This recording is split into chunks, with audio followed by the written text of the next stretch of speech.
everyone. Thank you so much for being here today.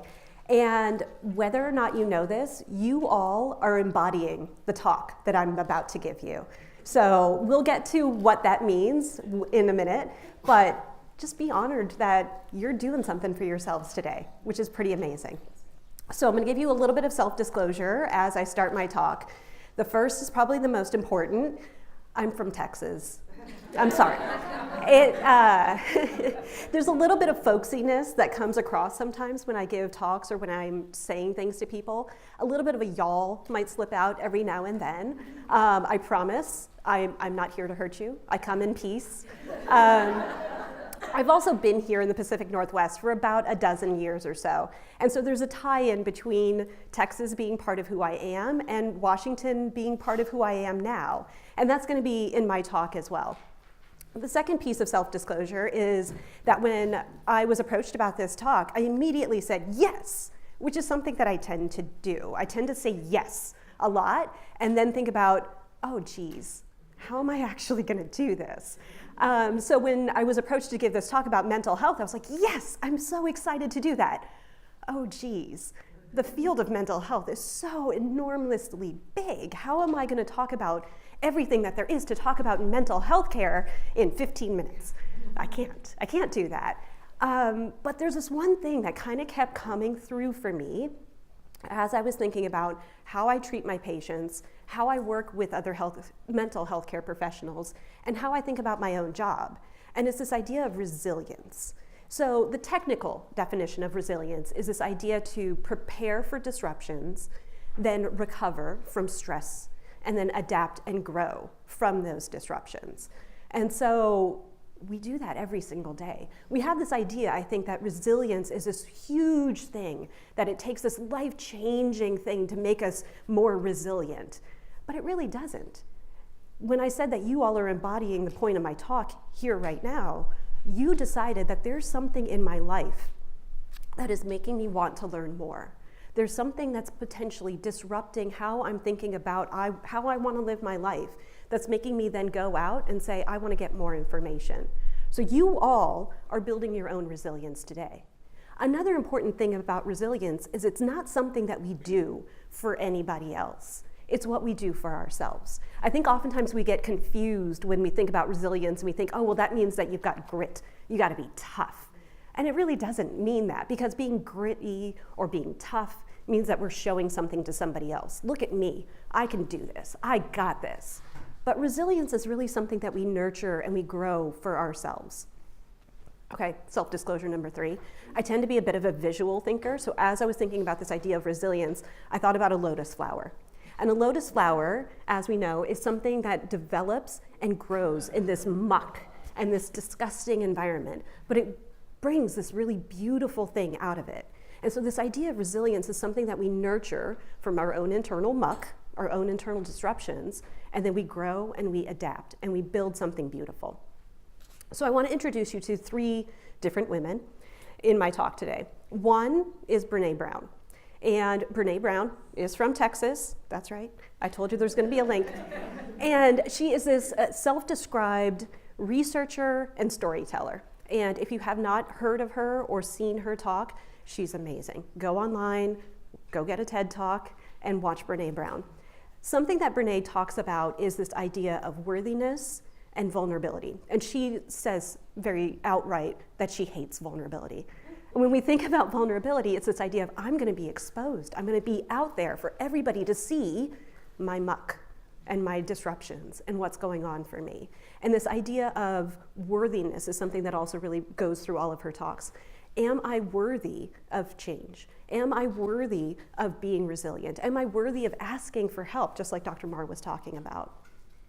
Lady number 2 is Dr. Marsha Linehan, and she's from here in Seattle. See, there's a tie-in, I told you.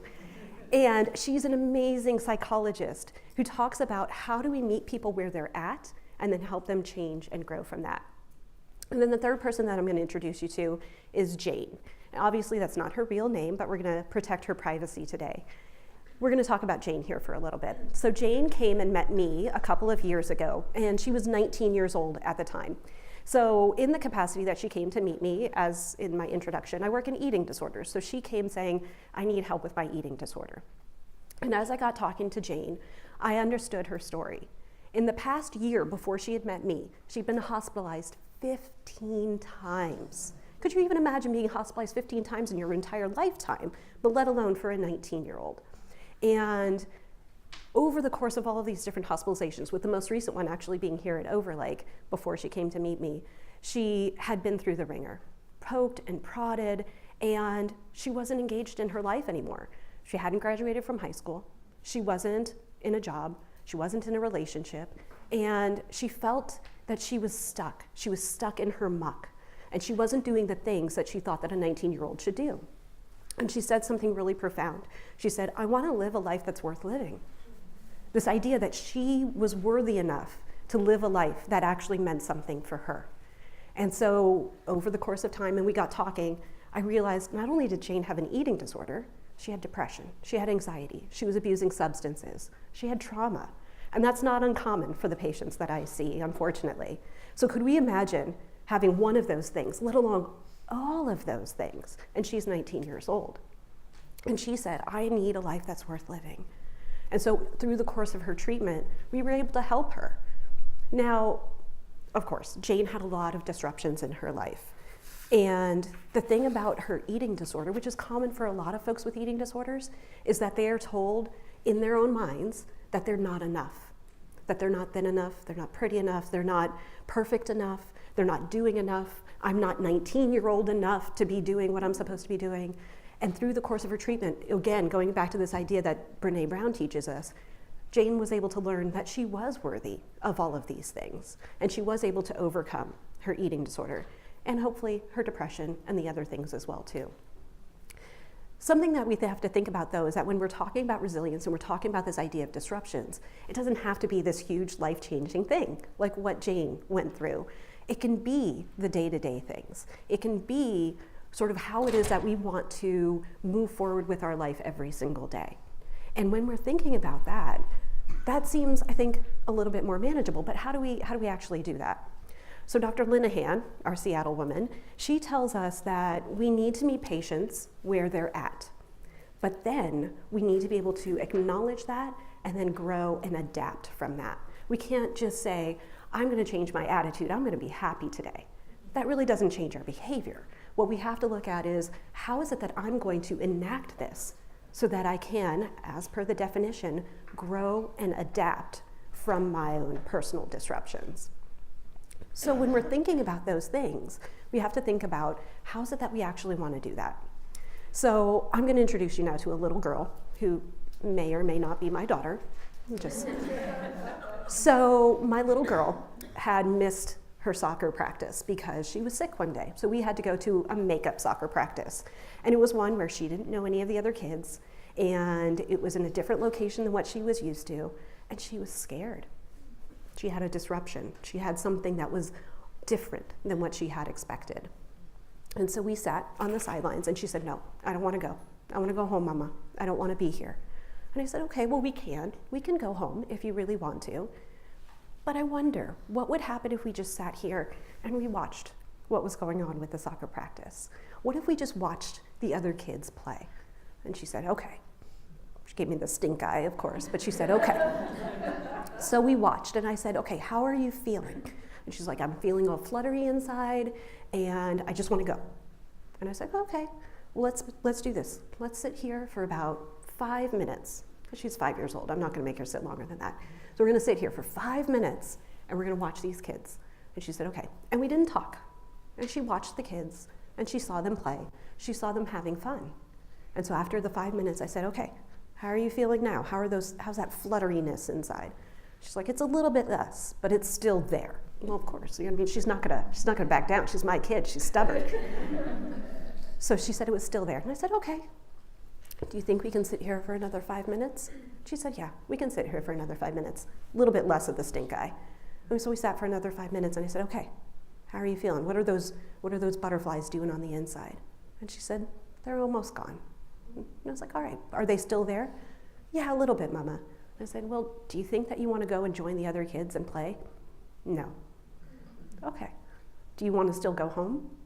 No. Do you want to sit here and watch them practice? Yeah, I can do that. Right, so the point of this story is that she had this disruption. I didn't make her go to the practice, even though the flutters were down.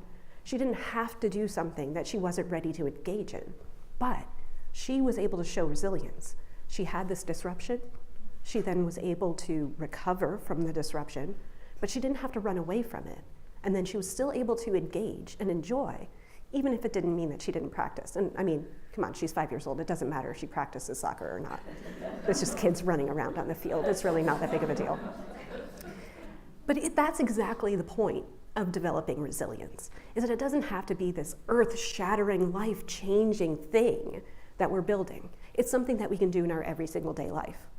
Now, I gotta say, while I was super enthusiastic about doing this talk, it was a disruption, right? Because I'm not usually here at PACCAR Auditorium on a Saturday afternoon talking in front of 150 people. It's a disruption for me.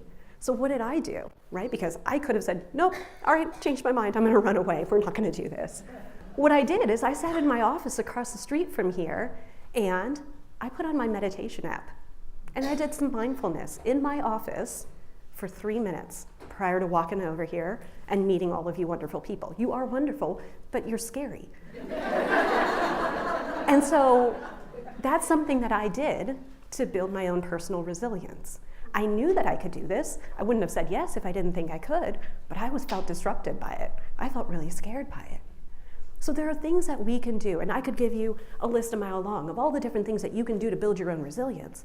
But that's the thing about resilience, is that it's a very, very personal and internal thing. It's how is it that you're facing the disruptions in your day-to-day life? What are your own personal disruptions? They could be like Jane, they could be big and earth-shattering and life-changing, which, by the way, Jane did graduate from high school, yay! But it could also be, I'm really scared about giving this presentation. I'm scared about going to this soccer practice that I'm not used to going to. And how is it that I want to adapt and change to that? Is it that I engage in meditation and mindfulness by using an app for 3 minutes and I sit in my office? Is it that I go outside and I take a walk? Is it that I go and take a bath? I gotta tell you, a nice bathtub is so great. But there are different things that we can do. And then just like Jane, as we have our own muck and we have our own stuff, we're that seed that then grows and builds this beautiful, beautiful lotus. The one thing I want to leave y'all with, and I'm sorry I have a card on this, is because I just heard it on the radio 2 days ago. Julianne Moore, actress, was on NPR and she was talking about her new movie. Of course, that's what they do, they talk about their stuff. But somehow they started talking about resilience and strength and toughness. And I was like, wait a minute, what? Huh? Are you serious? This is like kismet that this is coming together. So I'm going to read you this quote that Julianne said. There's a difference between toughness and resiliency. People think that you have to be brave, that you have to be tough. Tough means that you kind of shield yourself from things that are happening. Resiliency is about allowing things to penetrate your being, to experience them, to be hurt by them, to react to them, but then moving on anyway and moving on with real positivity. And that's what you all decided to do today by coming here. So thank you for your time.